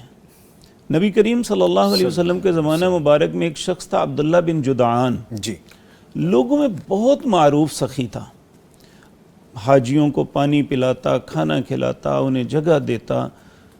تو ایک مرتبہ کسی نے پوچھا یا رسول اللہ عبداللہ بن جدعان کے متعلق. آپ نے فرمایا فی النار. وہ بڑا یعنی کس طرح تڑپ کے بندہ کہتا ہے نا عبداللہ بن جدعان اور آگ میں. آگ میں. آپ نے فرمایا اس نے جو بھی کیا تھا اپنی انا کے لیے کیا تھا. اللہ. اس نے ایک مرتبہ بھی اللہ سے یہ نہیں کہا تھا اللہم اغفر لی ورحمنی، اللہ مجھے معاف کر دے، مجھ پہ رحم کر دے. اس لیے ہمیں کسی کے ساتھ بھلائی کرنی چاہیے، یہ ہم پہ فرض ہے، لیکن بھلائی اللہ کی رضا کے لیے کریں. ٹھیک ہے. ہم ایک مہمان جوائن کر چکے ہیں. جی ہمارے ساتھ موجود ہیں ڈاکٹر عبدالرحمن شارق صاحب، جنرل سیکریٹری الفلاح فاؤنڈیشن. ان کو ویلکم کریں گے اپنے شو پہ. ڈاکٹر صاحب السلام علیکم. وعلیکم السلام ورحمۃ اللہ وبرکاتہ. ڈاکٹر صاحب شکریہ آپ کے وقت کا، آپ نے وقت نکالا ہے. ہم سیلاب زدگان جو ہمارے بھائی وہاں پہ مصیبت میں ہیں ان کے حوالے سے بھی بات کر رہے ہیں، دکھ درد کو آپس میں بانٹنے کے حوالے سے بھی بات کر رہے ہیں. آپ فرمائیے گا کیا ہیپننگز چل رہی ہیں، کیونکہ گورنمنٹ کی سٹیٹمنٹس تو ہمارے سامنے ہیں، ڈیزاسٹر مینجمنٹ ہو یا جو مقتدر ادارے ہیں وہ ہوں، وہ اپنے بیانات بھی دے رہے ہیں اور وہاں پہ امداد کے حوالے سے بات بھی کر رہے ہیں. آپ کیا بتانے والے ہیں اس حوالے سے؟ جی شکریہ. ایک تو یہاں پر آپ نے ہمیں انوائٹ کیا. صورتحال واقعی یہاں پر بڑی گمبھیر ہے. جی. کلاؤڈ برسٹ کے بعد کی جو صورتحال ہے، جو میڈیا بتا رہا ہے ہمارا قومی، بالکل دنوں سے اطلاعات پہنچ رہی ہیں. ہلاکتوں کی تعداد اور جو ڈیمیجز ہوئے ہیں، مکانوں کا جو انہدام ہوا ہے، اوپر سے جو دکانیں تھیں، ہر چیز ان کی ایک دفعہ تباہ ہو گئی ہے. سیلاب میں تو یہ ہوتا ہے کہ پانی وہاں پر کھڑا رہتا ہے. جی. لیکن یہ جو کلاؤڈ برسٹ ہوتے ہیں ان میں یہ ہوتا ہے کہ یکدم ایک دفعہ پانی آیا، بادل پھٹے اور ہنگامی صورتحال پیدا ہوگی. جی. یہاں پر ماشاءاللہ پاک فوج نے اور دیگر اداروں نے بھی بڑا کام کیا. جی. الفلاح فاؤنڈیشن کی طرف سے سینیٹر ڈاکٹر حافظ عبدالکریم صاحب کی ہدایات کے مطابق ہم بھی یہاں پر موجود ہیں. الحمدللہ فوری طور پہ جو ریسکیو کیے گئے وہ ریسکیو کیے گئے ہیں. اس کے بعد یہاں پر راشن تقسیم کیا جا رہا ہے، کچھ راشن بھی دے رہے ہیں اور پکی ہوئی کھانا وغیرہ پکا کے بھی دیا جا رہا ہے. جی. یہ جو جگہ ہے اصل میں رستم کا ایک علاقہ آتا ہے کرنل شیر خان انٹرچینج سے نیچے اتر کے. جی. اس کے پھر آدھے پونے گھنٹے بعد بڑا جو شہر ہے وہ بنیر ہے. جی. یہ ضلع بنیر کہلاتا ہے. ضلع بنیر سے بھی 1-1.5 گھنٹہ آگے جانا پڑتا ہے، جہاں پر اصل یہ ڈیمیجز ہوئے ہیں اسے کہتے ہیں پیر بابا. اچھا. رش بھی بہت زیادہ ہے، رستے بھی تنگ ہیں. اور سلام پیش کرتا ہوں تمام اداروں کو بھی اور پاکستانی قوم کو بھی، ماشاءاللہ بڑے ہی جذبے کے ساتھ وہاں پر پہنچے ہوئے ہیں. اور وہاں پر جو رضاکار ہیں مقامی لوگ، ان کے اندر بھی ماشاءاللہ بڑا حوصلہ ہے. انہوں نے اس صورتحال کو بڑے عزم، ہمت اور صبر کے ساتھ اسے ڈیل کر رہے ہیں. کل ہمارا وفد گیا وہاں پر، جو اجتماعی ان کا جرگہ تھا وہاں پر تعزیت بھی کی الفلاح فاؤنڈیشن کی طرف سے. میڈیکل کیمپ بھی لگا چکے ہیں اور بقیہ چیزیں بھی الحمدللہ وہاں پر جاری ہیں. ٹھیک ہے. ابھی جو اطلاع کل سے آئی ہے سوابی میں، اس کی طرف بھی آج ایک ٹیم روانہ ہو رہی ہے. اسی طرح باجوڑ کی طرف بھی یہی صورتحال ہے. باجوڑ میں ذرا پہلے یہ واقعہ ہوا ہے. جی. تو بس اللہ تعالیٰ سے دعا کریں، اللہ تعالیٰ ہمیں ہمت دے، توفیق دے. آمین. میرے ساتھ حافظ منظور اللہ صاحب بھی ہیں، عمر بھٹی صاحب بھی ہیں، روح اللہ توحیدی صاحب بھی ہیں، عمر نورستانی صاحب بھی ہیں، پوری ٹیم ہے. ٹھیک ہے. ٹھیک ہے. اچھا ڈاکٹر صاحب یہ بتائیے گا کہ ابھی ہماری ڈاکٹر قاسم صاحب سے بھی بات ہو رہی تھی، کیونکہ وہ بھی اپنی ڈپارٹمنٹ کی جانب سے وہاں پہ مدد میں شامل ہیں، لوگوں کے درد میں شریک ہیں. کچھ ایسی جگہیں وہ ابھی بتا رہے تھے کہ جہاں پہ امداد کی ضرورت ہے اور وہاں تک نہیں پہنچ پا رہی، لیکن زیادہ تر ایکسیس ایسی جگہوں پہ ہو رہی ہے جہاں پہ آلریڈی امداد مل رہی ہے. اس حوالے سے کیا خبر ہے آپ کے پاس؟ یہ بالکل ٹھیک فرما رہے ہیں. جی. کہ اصل میں نے بتایا نا پہلے، رستہ ہے بہت لمبا. جی. جی. یہاں زیادہ جو دوست پہنچتے ہیں پنجاب کی طرف سے تقریباً 1 دن سے زائد کی مسافت ہو جاتی ہے. تو کچھ لوگوں نے ظاہر ہے ایک زیادتی بھی کرتے ہیں، وہ شروع میں ہی بیٹھ جاتے ہیں. جی. شروع میں ہی بیٹھ کے انہوں نے اپنے کیمپ لگا لیے، جو آتا ہے اسے ادھر ہی پکڑ لیتے ہیں، آگے جانے نہیں دے رہے. پہلے رستے بھی تنگ تھے، رستے ہی بڑے مسائل تھے، آنے جانے کے لیے بہت زیادہ مسائل تھے. لیکن کل ہم جہاں پر گئے ہیں اس جگہ پر گئے ہیں جہاں سے یہ کام شروع ہوا تھا. پیر بابا سے بھی آگے جو جگہ تھی نا، وہاں پر ماشاءاللہ ہمارے دوست پہلے سے پہنچے ہوئے تھے. انہیں کی پھر ہدایات کی روشنی میں ہم لوگ وہاں پر گئے ہیں. جو ڈاکٹر صاحب فرما رہے ہیں وہ بھی ٹھیک کہہ رہے ہیں. جو اطراف میں ابھی رستے بھی کلیئر نہیں ہو رہے، اور وہاں تک انشاءاللہ پہنچا جا رہا ہے. آج انشاءاللہ وہاں پر پہنچ جائیں گے. ٹھیک ہے. لے جی ایک میسیج تو ہماری طرف سے یہ بھی چلا گیا کہ ایسی جگہوں پہ جہاں پہ آلریڈی لوگ پہنچ چکے ہیں, امداد پہنچ چکی ہے, وہاں تک جانا تو ٹھیک ہے, لیکن اس سے آگے جانا بہت ضروری ہے, ان لوگوں تک پہنچنا بہت ضروری ہے جو اس وقت انتظار میں ہیں کہ مدد مل جائے. یہ سیم وہی چیز ہو رہی ہے جب پریویسلی ایسی ہیپننگ ہوئی تھی فلڈ کے حوالے سے, تو بہت سارے لوگ پہلے ہی وہ سامان لے لیتے جو آگے نہیں پہنچنے دیتے تھے. اینی وے بہت شکریہ. اور میں اپنے دوستوں سے جو ہمارا پیغام سن رہے ہیں جی جی ان سے یہی کہنا چاہوں گا کہ کوشش ہم کریں کہ ہم ان کے گھروں کی تعمیر میں ان کے ساتھ تعاون کریں, ان کی دکانیں جو منہدم ہوگی سیلاب میں بہہ گی, ہم کوئی اس سلسلے میں ان کے ساتھ تعاون کریں. راشن لے کے ماشاءاللہ لوگ کافی زیادہ پہنچ چکے ہیں. ٹھیک ہے. راشن سے زیادہ اب جو ضرورت ہے ان کو ریلیف کی ان کے مکانوں کی صورت میں, ان کی دکانوں کی صورت میں.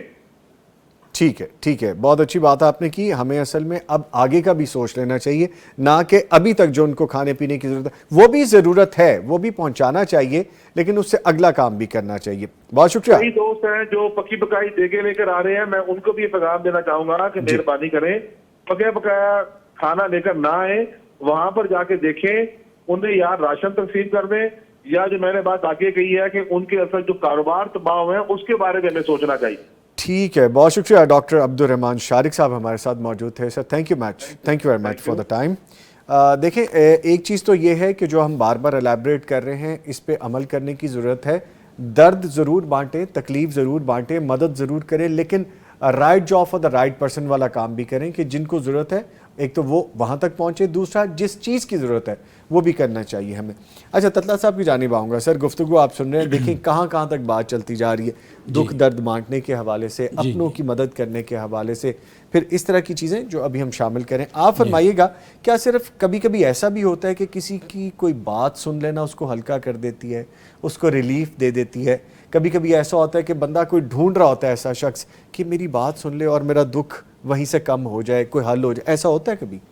جی بالکل ایسا ہوتا ہے, کوئی شک والی بات نہیں ہے کہ بعض لوگوں کو حوصلہ بھی دے دیا جائے کہ ہم آپ کے ساتھ ہیں, کوئی مسئلہ نہیں ہے, کوئی پریشانی ہو ہم حاضر ہیں, تو یقیناً بے شک اس کا دکھ درد وہیں ہوتا ہے, مگر وہ فیل کرتا ہے کہ میرے ساتھ میرے ساتھی ہیں, کوئی اور مسئلہ بنا تو میرے ساتھ کھڑے ہوں گے, اس میں کوئی شک نہیں ہے. آپ صحیح فرما رہے ہیں. اور جو مرد حضرات ہیں یہ تو اپنا دکھ شیئر نہیں کرتے اکثر اوقات, خواتین بات کر لیتی ہیں, کہہ لیتی ہیں کہ مجھے یہ پرابلم ہے, ایسا بھی ہے؟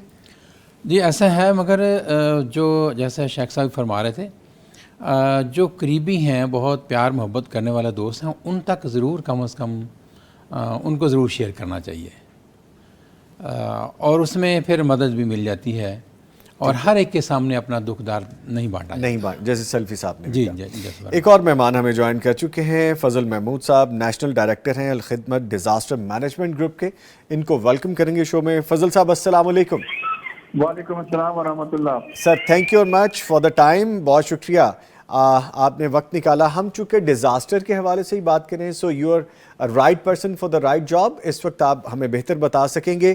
ہم ابھی چیئرمین ایم ڈی اے کی جو ایک اسٹیٹمنٹ تھی وہ پڑھ رہے تھے کہ جس میں انہوں نے بتایا کہ بارشوں کے سیلاب سے متعلقہ واقعات میں 670 لوگ افیکٹڈ ہو گئے ہیں, جاں بحق ہو گئے ہیں, اور 1000 سے زائد جو ہیں وہ ابھی تک زخمی حالت میں ہیں. یہ وہ فگرز ہیں جو کہ ابھی تک حتمی نہیں ہیں, یہ فگرز یقیناً اس سے کہیں زیادہ بھی ہو سکتی ہیں.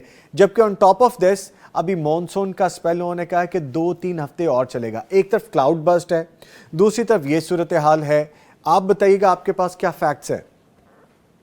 جی بالکل, یہ جو ابھی تک فگرز آ رہے ہیں تو اس میں تھوڑا بہت ویریشن تو چل رہی ہے, یعنی ہمیں کچھ فیلڈ سے زیادہ فگر بھی بتائی جا رہی ہے, لیکن ہم تو جو اداروں کی فگرز ہے اس کو فی الحال ہم یعنی انڈورس کر رہے ہیں, کیونکہ جو لوگ مسنگ ہیں ان کے لیے ابھی سرچ اینڈ ریسکیو کا عمل جو ہے وہ جاری ہے, اور آئندہ چند دنوں میں یہ زیادہ اتھینٹک ہو جائے گا کہ کتنے لوگ جو مسنگ ہے ان کی لاشیں یا تو مل جائیں گی یا وہ ایک ڈکلیئر ہو جائے گا کہ اتنے لوگ جو ہے اس میں بہت شدہ ہے اور اتنے لوگ ابھی اس دنیا سے چلے گئے ہیں. یہ ایک ابھی اس کو حتمی ہم نہیں کہہ سکتے, کیونکہ بہت زیادہ ایک چونکہ یہ کلاؤڈ برسٹ سے بہت زیادہ ڈیبریز جو ہے اور پتھر اور ریت اور مٹی وہ جو بہ جاتی ہے تو اس کے نیچے لوگ آ جاتے ہیں۔ فضل محمود صاحب، ابھی جو یہ کہا گیا مینجمنٹ کی جانب سے 2-3 سپیل مونسون کے بھی باقی ہیں، یعنی اگر ہم ان سپیل کو دیکھیں تو ان کا ڈیوریشن سپٹمبر تک جا سکتا ہے، سپٹمبر کے آخر تک کا وقت بتایا گیا ہے۔ ابھی کھانے پینے کی ضرورت ہے، کپڑوں کی ضرورت ہے، شیلٹر کی ضرورت ہے، وہاں پہ لوگوں کو ایسی چیزوں کی ضرورت ہے کہ جیسا میڈیکیشن ہے، بچے ہیں، بوڑھے ہیں، جوان ہیں۔ کیا یہاں پہ کام کیا جا رہا ہے آپ کی فاؤنڈیشن کی جانب سے؟ کیونکہ ہمیں دوسری بھی فاؤنڈیشنز کے لوگ ابھی جوائن کر کے بتا رہے ہیں کہ درد کس طرح بانٹا جا رہا ہے، خدمت کس طرح کی جا رہی ہے، اور کس چیز کی ضرورت ہے جو کہ اب کرنی چاہیے، آپ بتائیے گا۔ جی، الخدمت فاؤنڈیشن تو روز اول سے ایک تو سرچ اینڈ ریسکیو میں ہے، ہم ابتدا ہی سے شامل رہے اور ہم فرسٹ رسپونڈر کے طور پر ہمارے لوگ جو ہے اس میں شامل ہو جاتے ہیں اور ہو رہے ہیں۔ تو پہلے تو سرچ اینڈ ریسکیو کا عمل تھا جو ابھی تک جاری ہے، جو لوگ مسنگ ہیں، جو لوگ ابھی ان کی لاشیں نہیں ملی ہیں تو ان کی سرچ اینڈ ریسکیو اس کا عمل جو ہے ابھی تک جاری ہے۔ اس کے ساتھ ساتھ پھر ہم نے میڈیسن کا ایک سلسلہ شروع کیا ہے، میڈیکل کیمپس کا۔ تو ہمارے موبائل ہیلتھ یونٹس یہاں کام کر رہے ہیں۔ اس کے ساتھ ساتھ ہم جہاں جہاں ضرورت ہے تو اپنے ڈاکٹرز اور پیرامیڈکس کو بھیج کے وہاں میڈیکل کیمپس جو ہیں وہ لگا رہے ہیں۔ اس کے علاوہ کوک فوڈ کا ایک سلسلہ جو ابتدائی دنوں میں چلتا رہتا ہے، کیونکہ لوگوں کے پاس نہ تو پکانے کے لیے جگہ ہوتی ہے، نہ سر چھپانے کے لیے جگہ ہوتی ہے، تو اس میں کوک فوڈ جو ہے وہ زیادہ کام آتا ہے۔ تو کوک فوڈ کا ہمارا سلسلہ کچن جو ہے وہ سوات میں بھی، اسی طرح شانگلہ بھی، اسی طرح بونیر اور باجوڑ، ان تمام ایریاز میں ہمارے کچن جو ہے وہ چل رہے ہیں، ان سے لوگوں کو پکا پکایا کھانا جو ہے مہیا کیا جا رہا ہے۔ ٹھیک ہے۔ پانی کا ایک بہت بڑا بحران ہوتا ہے جب بھی سیلاب آتا ہے، تو پانی ابھی ایک تو یہ بوٹل جو ہے یہ مہیا کی جا رہے ہیں، لیکن ساتھ ساتھ ہم نے مختلف واٹر ٹینکرز اور اسی طرح ٹینکیاں لگا کے لوگوں کو ہم اس میں پانی سٹور کر کے دیتے ہیں، تاکہ جو ابھی بحران ہے اور پانی کی تمام سورسز جو ہے وہ اس میں ختم ہو گئے ہیں، تو پانی کی کمی جو ہے اس کو ہم اس پہ قابو پا لیں، صاف پانی لوگوں کو پہنچ جائے۔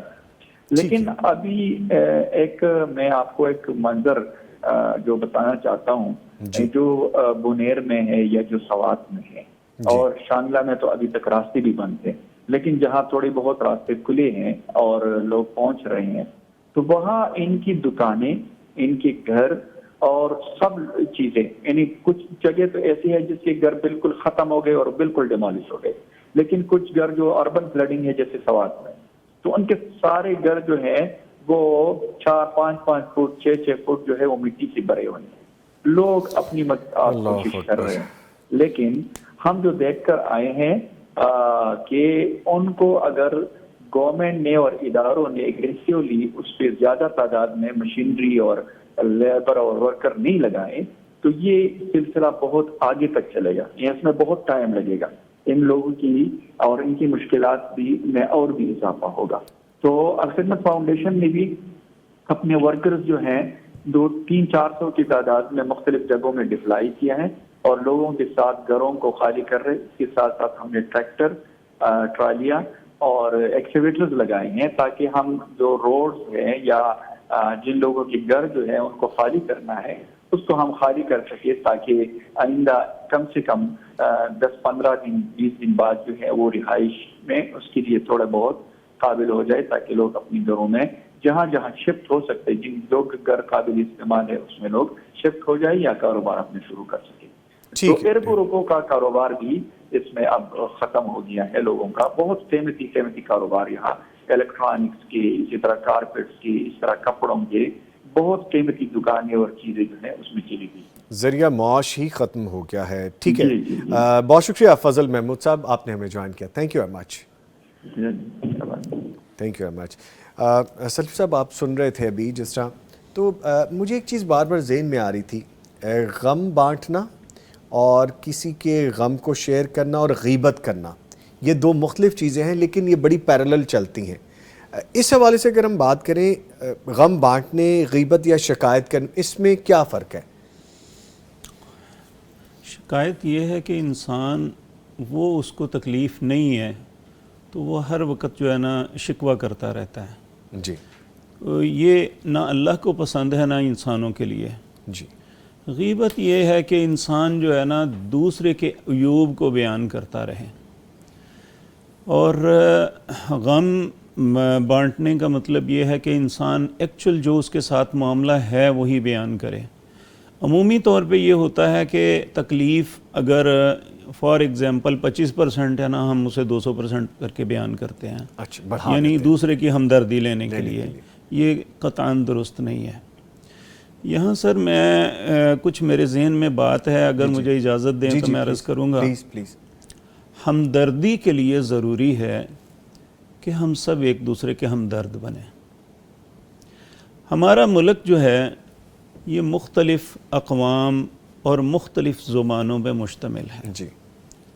ہمارے سیاستدان ہیں یا خدا نخواستہ ہمارے مذہبی لیڈر ہیں, یہ ہمارے درمیان بہت نفرت ڈالتے ہیں. لیکن جب خدا نخواستہ ایسی مصیبت آتی ہے نا, تو بہت سے لوگوں میں وہ سابقہ رنجشیں ذہن میں ہوتی ہیں. ٹھیک ہے, میں پچھلے دنوں جب 22 میں سیلاب آیا جی, تو اس وقت ہم شیخ ابو تراب کے ساتھ پیسے لے کے تو بلوچستان میں گئے, اور یقین جانے مجھے وہاں کہنا پڑا کہ ہم آپ کے لیے اپنے دل میں محبتیں رکھتے ہیں اور محبتیں لے کے آئے ہیں آپ کے پاس. جی. لیکن جو ہمارے پاس رزلٹ وہاں سے آتے تھے جی. کہ ہمارے بچوں کو قتل کر دیا جاتا تھا, یہ چیزیں پھر رکاوٹ بن جاتی ہے خیر خواہی میں. اسی طرح یعنی وہ پختون ہمارے بھائی ہیں, وہ سندھی ہیں, بلوچی ہیں یا پنجاب کے ہیں, ہم سب مسلمان ہیں. کلمے نے ہمیں جوڑا ہوا ہے.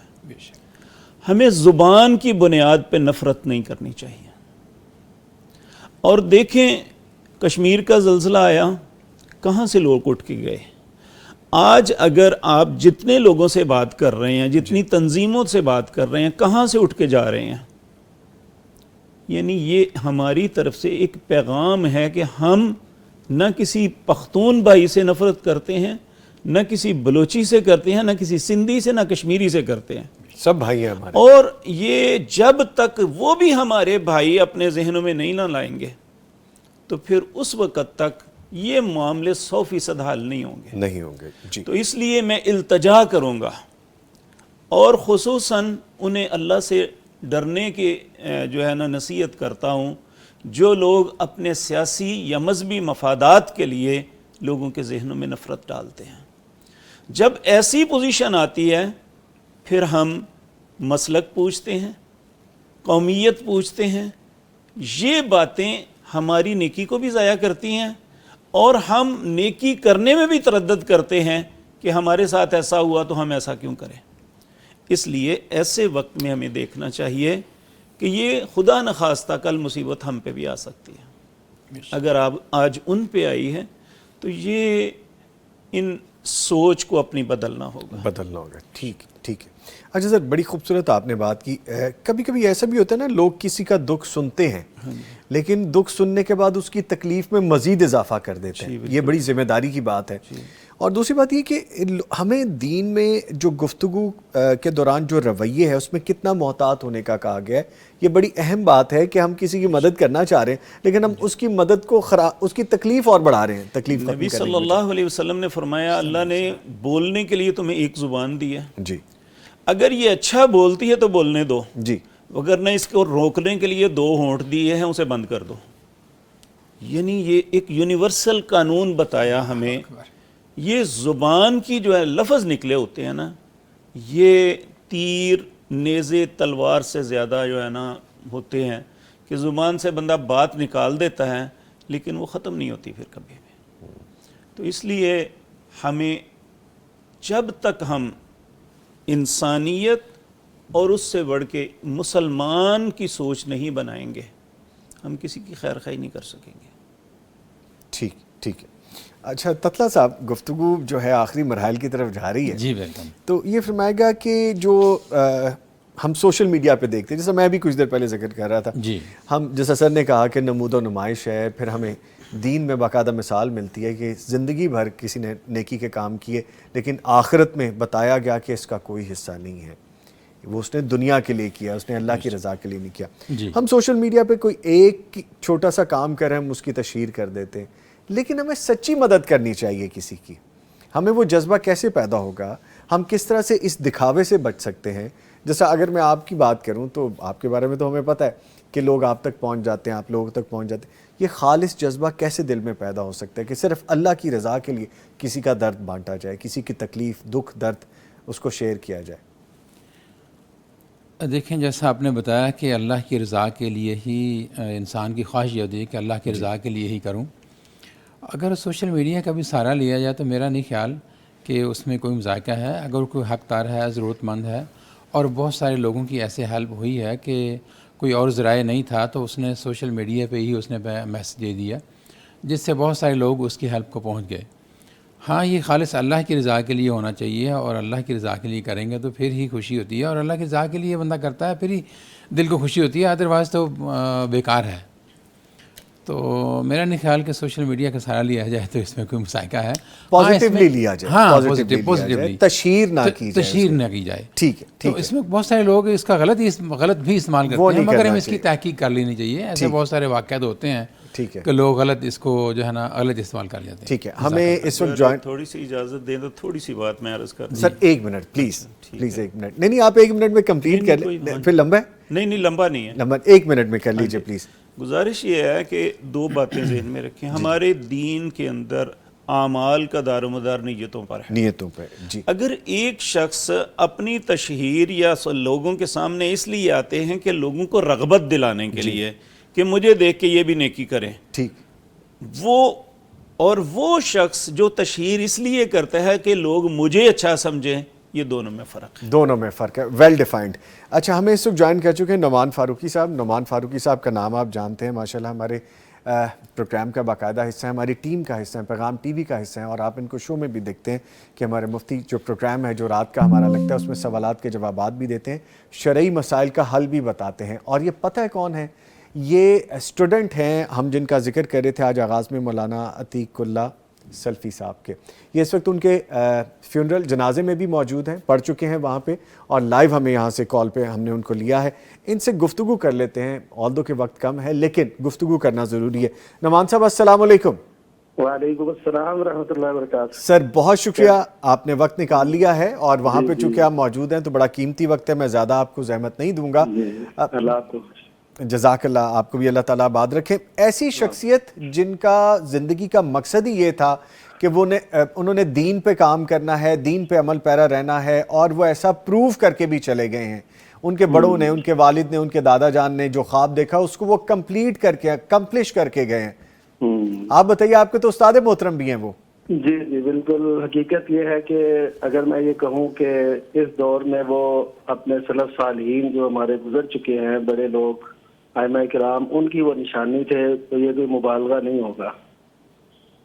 بہت عظیم انسان تھے، بڑے مخلص، بڑے جو متقی انسان، اتنے تقوی ہونے کے باوجود وہ اپنے لیے یہ دعا مانگا کرتے تھے، ہم نے خود سنا، اللہم آتی نفسی تقواہا وزکیہا وانت خیر من زکاہا ومولاہا۔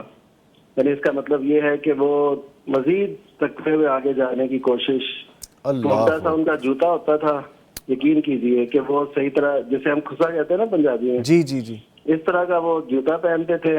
اور صبح ان کا یہاں سے گاؤں، جہاں ہمارا مرکز تھا نا، یہاں سے کوئی 7 کلومیٹر ہوگا غالباً، تو وہاں سے سائیکل پہ تہجد کے وقت آتے تھے اور لڑکوں کو اٹھاتے تھے، طلباء کو اٹھاتے تھے۔ اللہ اکبر، اللہ اکبر۔ اور اتنی ماشاءاللہ ان میں سرعت تھی، اتنی تیزی تھی کہ ابھی یہاں سے ہمیں آواز آتی تھی، پھر وہاں سے آ رہی ہوتی تھی۔ نماز ان کے ہوتے ہوئے یا ان کے مرکز میں ایسا نہیں ہو سکتا تھا کہ کوئی لڑکا تکبیر اولیٰ سے رہ گیا ہو۔ اللہ اکبر، کوئی لڑکا؟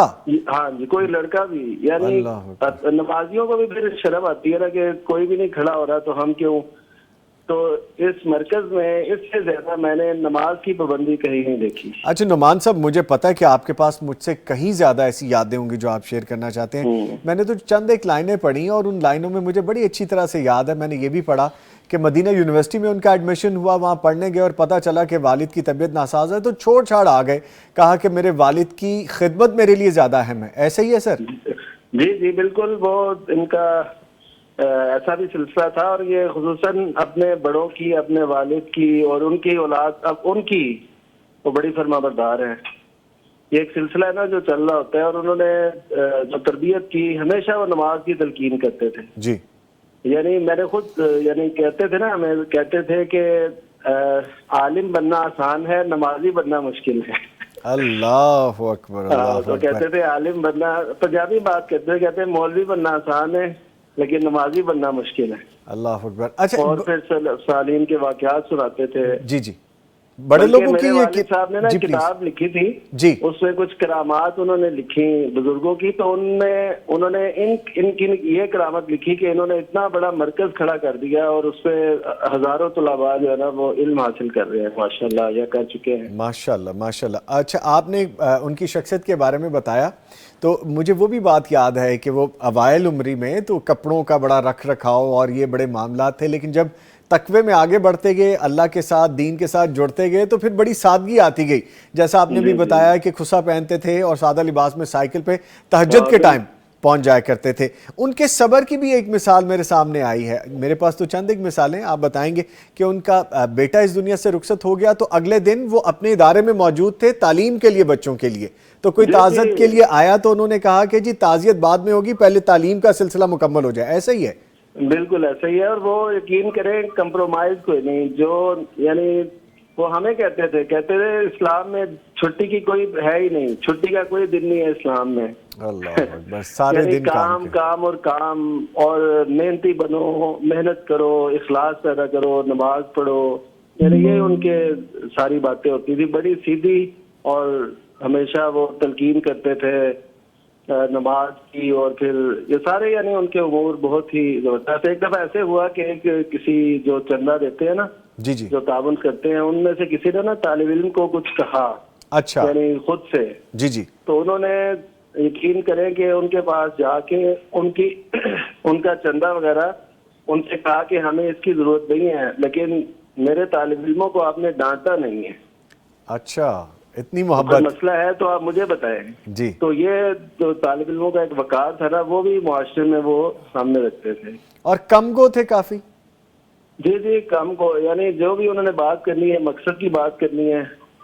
جب وہ ذکر اذکار کرتے رہتے تھے، جب بھی خاموش ہیں یعنی کسی سے بات نہیں کر رہے تو اس وقت وہ ذکر میں مگن رہتے تھے. ہمیں یہ بھی پتہ چلا کہ سفر کے دوران ہو، کہیں وہ بیٹھے ہوں، کہیں آ جا رہے ہیں تو وہ ذکر میں مصروف رہتے تھے. جی ذکر میں بالکل. وہ اپنا وقت نہیں ان کو میں نے کبھی ضائع کرتے دیکھا. یعنی جب مجھے ظاہر 7 سال تقریباً یہاں پڑھنے کا موقع ملا تو کبھی بھی وہ وقت کی بڑی قدر کرتے تھے. ہمیں بھی یہی تلقین کرتے تھے کہ وقت کا بڑا خیال رکھو اور اس کی اہمیت کو جانو، اس کو اپنے کام میں لاؤ. اس وجہ سے ماشاءاللہ ہر آنکھ اشبار ہے. اور وہ بہت بڑا جنازہ ہوا. اچھا، لوگ تو رات سے اکٹھے ہونا شروع، اپنی زندگی میں اتنے بڑے دیکھے. جی، لوگ تو رات سے اکٹھے ہونا شروع ہو گئے. جی یہ بھی بتائیے گا کہ میں نے ان کی عملی زندگی کے بارے میں یہ پڑھا کہ اگر وہ تھانوں میں بھی گئے ہیں وہاں پہ بھی وہ اللہ کا پیغام پہنچا کے آئے ہیں، اور اگر وہ کسی کھیت کھلیان میں مزدور کو کوئی کام کاج کرتے دیکھتے تو ان کے پاس بھی پہنچ جاتے تھے. اور اسی طرح سے بچوں کے حوالے سے، بڑوں کے حوالے سے تلقین ضرور کرتے تھے. بالکل ایسا ہی ہے. جہاں بھی گئے نا، وہ یہ نہیں ہو سکتا کہ وہ امر بالمعروف اور نہی عن المنکر کا کام نہ کریں. ان کے زندگی کے آداب تھے یہی. یعنی نماز کا نا، ایک تو نماز پڑھنا ہوتا ہے نا، وہ کہتے تھے اقامت الصلاۃ، یہ اور زکوٰۃ کا نظام، وہ نظام کی طرف آتے تھے. اور عمل بالمعروف اور نہی عن المنکر، یہ ان کی زندگی کے نا آداب تھے. تو یہ انہوں نے کبھی بھی نہیں سبق چھوڑا. جہاں بھی موقع ملا، جو بھی بات انہوں نے دیکھی اور اظہار کیا، وہ قد ان کا مناسب سا تھا لیکن اس کے اندر پھرتی بڑی تھی. یعنی ان کے امور میں، اور کوئی ان میں نا یہ نہیں تھا. ہاں طبیعت کے ذرا بعض اوقات وہ سختی سے اظہار کرتے تھے لیکن دل میں کچھ نہیں رکھتے تھے. مجھے یاد ہے ایک دفعہ ہمارے شیخ الحدیث مولانا عبداللہ امجد چھتی رحمہ اللہ، ان کے ساتھ تھا، میری کوئی یہ تحقیقی مسائل میں کچھ بات ہوئی جی تو شیخ صاحب نا کچھ نالاں ہو گئے مجھ سے.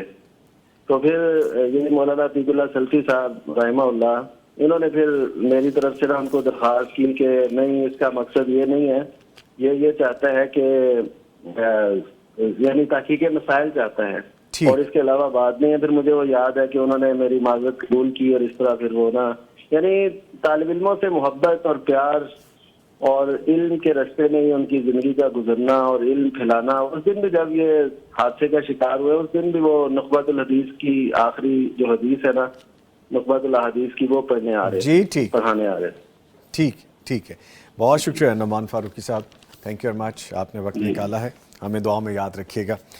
ہمارے ساتھ اسد محمود سلفی صاحب بھی موجود ہیں اور شفاقت علی تتلہ صاحب بھی. سر بات کہیں نہ کہیں مجھے انکمپلیٹ لگ رہی تھی، میں چاہوں گا اس کو ہم کمپلیٹ کر کے پھر آپ سے رخصت لیں، چونکہ وقت ایسا ہے اور پھر انگیجمنٹ ہماری ایسی ہے، تو میں آپ سے معذرت بھی آن اسکرین چاہوں گا.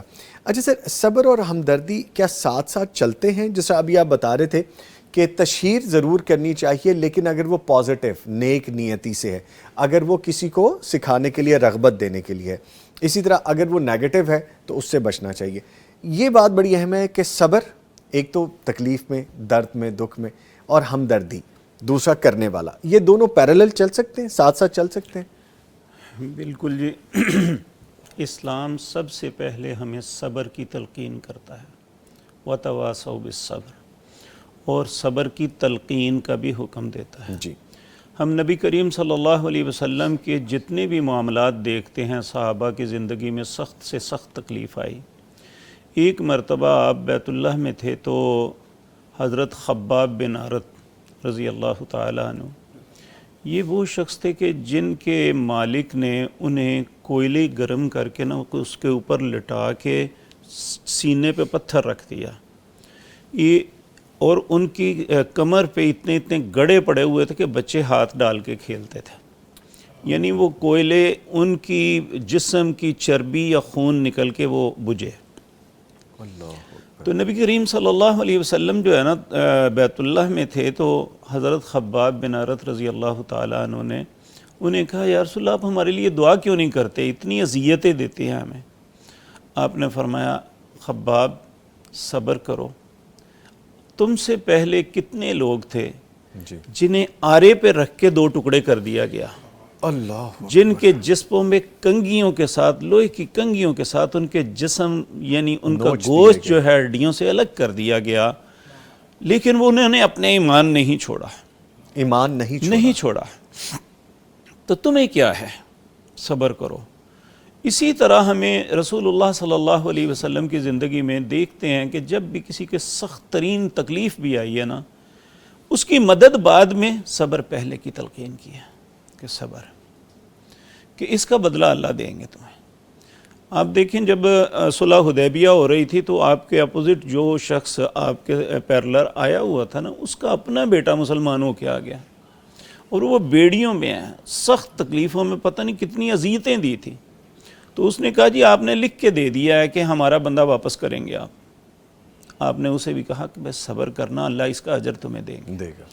تو یہ جو ہے نا، مدد کسی کی بعد میں، پہلے اسے صبر کی تلقین کرنی چاہیے، کیونکہ ما اصاب من مصیبت الا باذن اللہ، جو بھی مصیبت آتی ہے اللہ کے حکم سے آتی ہے. اور دیکھیں، الذین اذا اصابتہم مصیبت قالوا انا للہ و انا الیہ راجعون. اہل ایمان کا وتیرہ یہ ہے کہ اللہ کہتے ہیں جب بھی ان پہ مصیبت آتی ہے وہ کہتی ہے اللہ کی طرف سے، میں بھی اللہ کی طرف سے ہوں، مجھے بھی وہ لے سکتے ہیں. آج اگر اس مصیبت کی وجہ سے مجھ سے چیزیں چھن گئی، مجھ سے یہ ہو گیا، تو میں بھی اللہ کا ہوں، مجھے بھی لے سکتا ہے. تو اللہ فرماتے ہیں جب انسان کی یہ کیفیت ہوتی ہے نا کہ وہ اللہ کے حکم کے سامنے ہی ایسے کرتا ہے، اولئک علیہم صلوات، اس پہ اللہ کی رحمتیں ہیں، وَأُولَئِكَ هُمُ الْمُحْتَدُونَ، اور وہی ہدایت یافتہ ہے. مجھے سر ایک واقعہ یاد آیا. ہم مکہ مکرمہ میں عمرے کے لیے گئے ہوئے تھے. ہمارے ایک ساتھی تھے یہاں پہ گجرانوالہ کے، وہاں پہ کام کرتے تھے. انہوں نے یہ واقعہ سنایا، کہنے لگے ہمارا مالک اس کا جوان بیٹا فوت ہو گیا. تو ہم اس کی تعزیت, ہمیں پتہ دوسرے دن چلا جب وہ تدفین کر کے فارغ ہو چکے تھے, تو ہم اس کی تعزیت کے لیے سارے جتنے ورکشاپ پہ لوگ کام کرتے تھے نا, وہ انہوں نے کہا کہ چلو ان سے جا کے تعزیت کراتے ہیں. کہتے ہیں ہم جب چلے تو رستے میں وہ مجھے کہنے لگے تم سب سے پرانے ہو, ہمیں تو زیادہ عربی کے الفاظ نہیں آتے, تم ان کے ساتھ تعزیت کرنا. کہنے لگا میں سارا رستہ سوچتا رہا میں ان سے کیا کہوں گا. جب وہاں گئے تو مجھے کوئی لفظ یاد نہ آیا. میں نے کہا تمہارا جوان بیٹا فوت ہو گیا, بڑا افسوس ہوا ہے. اس نے پتہ کیا کہا؟ اس نے کہا تجھے افسوس ہوا ہوگا, مجھے نہیں, یہ میرے رب کا حکم تھا. اللہ اکبر, صبر, اللہ اکبر. یعنی یہ بات ذہن میں رکھیں, یہ زندگی دنیا ہے, جی جی, اور دنیا امتحان کا گھر ہے. تکلیف کا آنا مسلمان پہ اس کے گناہوں کی پاکیزگی کا سبب بنتا ہے. یہ بہت بڑی بات ہے جو ہمیں رسول اللہ نے سکھائی صلی اللہ علیہ وسلم. کہ بلکہ ایک حدیث ہے من یرید اللہ بہ خیرا, اللہ جس قوم سے, جن افراد سے, جن لوگوں سے بھلائی کا ارادہ کرتا ہے انہیں کسی تکلیف میں مبتلا کرتا ہے. اور تکلیف آنا ہی ان کی معافی کا یا ان کے یعنی واپس ٹرن کا سبب بنتا ہے. وَلَنُذِيقَنَّهُم مِّنَ الْعَذَابِ الْأَدْنَىٰ دُونَ الْعَذَابِ الْأَكْبَرِ لَعَلَّهُمْ يَرْجِعُونَ. اللہ کہتے ہیں دنیا میں یہ چھوٹی چھوٹی تکلیفیں جو میں دیتا ہوں نا, یہ بڑے عذاب سے بچانے کے لیے دیتا ہوں تاکہ لوگ واپس پلٹ آئیں. ٹھیک.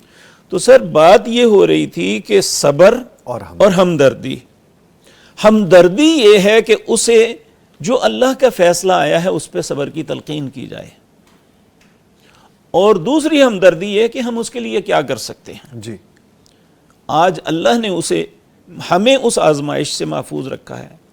اس میں یہ میرے ذہن میں بات آ گئی. نبی کریم صلی اللہ علیہ وسلم نے فرمایا جب تم کسی مصیبت زدہ کو دیکھو تو اس وقت یہ دعا ضرور کرو, الحمدللہ الذی عافانی مما ابتلاک بہ. تمام تعریفیں اس اللہ کے لیے ہیں جس نے مجھے عافیت دی, جس تکلیف میں تجھے مبتلا کیا ہے مجھے اس سے بچایا ہے. وَفَضَّلَنِي عَلَىٰ كَثِيرٍ مِّمَّنْ خَلَقَ تَفْضِيلًا, اور مخلوق میں سے بہت سے لوگوں پہ مجھے فضیلت دی. جو شخص مصیبت زدہ کو دیکھ کے یہ دعا پڑھ لیتا ہے نا, اللہ اس مصیبت میں اسے کبھی بھی مبتلا نہیں کرتا. ٹھیک ہے, تو وہ جو مصیبت اسے آئی ہے اب ہم پہ یہ فرض عائد ہو جاتا ہے کہ پہلی بات انہیں صبر کی تلقین کریں, دوسری بات کہ ہم اپنی استطاعت کے مطابق اس کے ساتھ ہمدردی کریں. ٹھیک ہے. اگر ہم مال کے ساتھ کر سکتے ہیں مال کے ساتھ, جس طرح کے وہ بھائی فرما رہے تھے کہ ہم نے اپنے ورکرز دیے ہیں جو ان کے مکانوں سے گند نکال رہے ہیں, تو ایسا کر سکتے ہیں. جو بھی کسی کے ساتھ ہمدردی کر سکتے ہیں وہ کرنی چاہیے. اگر نہیں جی, کچھ بھی نہیں کر سکتے تو دعا کر دیں. تو دعا تو کر سکتے ہیں. ٹھیک, کہ اللہ ان پہ رحم کر دے. رحم کر دے. ٹھیک ہے. اچھا سر, ایک چیز اور بھی بتائیے, آج کل کا جو دور ہے, تنہائی بھرا ماحول, ہم لوگ ایک ہجوم میں ہوتے ہوئے اکیلے ہو گئے, تنہائی کا ماحول بن گیا ہے. تو اس ماحول میں دکھ درد بانٹنے کے دروازے کچھ کم ہوتے جا رہے ہیں. ہم ہوتے تو ایک ہجوم میں ہیں, لیکن کسی سے کچھ شیئر نہیں کر سکتے, کسی سے کوئی بات نہیں کر سکتے, کسی کو بتا نہیں سکتے. تو دین اس خلا کو کیسے پر کرتا ہے؟ ہمیں کیا سمجھ آتی ہے یہاں پہ کہ ہمیں خود خیال رکھنا چاہیے اپنے ساتھ والے کا, جیسا کہا جاتا ہے کہ اپنے ہمسائے کا خیال رکھو. سر بات یہ ہے کہ یہ سب کچھ دین سے دوری کی وجہ سے ہے. جب ہم واپس پلٹیں گے نا اپنے دین کی طرف, پھر ہمیں یہ کہنے کی ضرورت نہیں پڑے گی. کیونکہ قرآن کریم میں ایک آیت ہے جو اسے کہتے ہیں حقوق 10. جی, 10 حق ہیں اس میں. اس میں پڑوس کے حقوق میں 3 قسم کے پڑوسی بیان کیے ہیں. ایک تمہارا پڑوسی ہے جو تمہارا رشتہ دار بھی ہے, پڑوسی بھی ہے اور مسلمان بھی ہے. اس کے ساتھ ہمدردی کرو گے تو 3 اجر ملیں گے. ایک تمہارا پڑوسی ہے جو مسلمان ہے اور پڑوسی ہے, اس کی مدد کرو گے تو 2 اجر ملیں گے. ایک تمہارا پڑوسی ہے غیر مسلمان ہے, اور صرف پڑوسی ہے تو اس کے ساتھ بھی نیکی کرو گے تو ایک اجر ضرور ملے گا. غیر مسلم بھی ہے پھر بھی اجر ملے گا. ہاں جی. سبحان اللہ. یعنی وہ 10 حق جو اللہ نے بتائے ہیں ان میں ایک پڑوس کا حق ہے. جی. اور پڑوسی 3 قسم کے ہیں. یعنی اسلام ہمیں ہر آن دوسرے سے ہمدردی سکھاتا ہے. اگر ہم اپنے دین کی طرف آئیں گے تو ہمیں ہمدردی آئے گی. اگر دین کی طرف آئیں گے ہی نہیں تو کہاں سے ہمدردی ملے گی؟ پھر تو جو دنیا ہے وہ ہمیں خود غرضی سکھاتی ہے. دنیا کبھی بھی ہمیں ہمدردی نہیں سکھائے گی. دنیا ہمیں خود غرضی، دنیا سے مراد جب ہم صرف اپنی ذات کو سامنے رکھ کے اپنا پیٹ بھرنے کے لیے، اپنے لیے، اپنے مفادات کے لیے دن رات کام کریں گے تو پھر ہمدردی نہیں ہوگی. نہیں ہوگی. ہمدردی اس وقت ہوگی جب ہمیں یہ کہا گیا ہے کنتم خیر امت اخرجت للناس، تم بہترین امت اس لیے ہو کہ تمہیں اپنے لیے نہیں لوگوں کے لیے نکالا گیا ہے. اللہ اکبر. تو جب ہمیں لوگوں کے لیے نکالا گیا ہے تو پھر ہمیں لوگوں کی ضرورت ہے. نبی کریم صلی اللہ علیہ وسلم نے فرمایا مومن کی مثال یہ ہے جس طرح ایک جسم ہے، اگر اس کی ایک انگلی پہ زخم ہوتا ہے تو اس کا پورا جسم بخار کے ساتھ گزارتا ہے. جی جی. تو اس لیے ہم کس طرح آئیں گے اس طرف؟ اپنے دین پہ آئیں گے. تو سب سے پہلی بات جو آپ نے کہی دین سے دوری ہے. سو میں دین کی طرف لوٹنا پڑے گا، آنا پڑے گا. Thank you very much sir.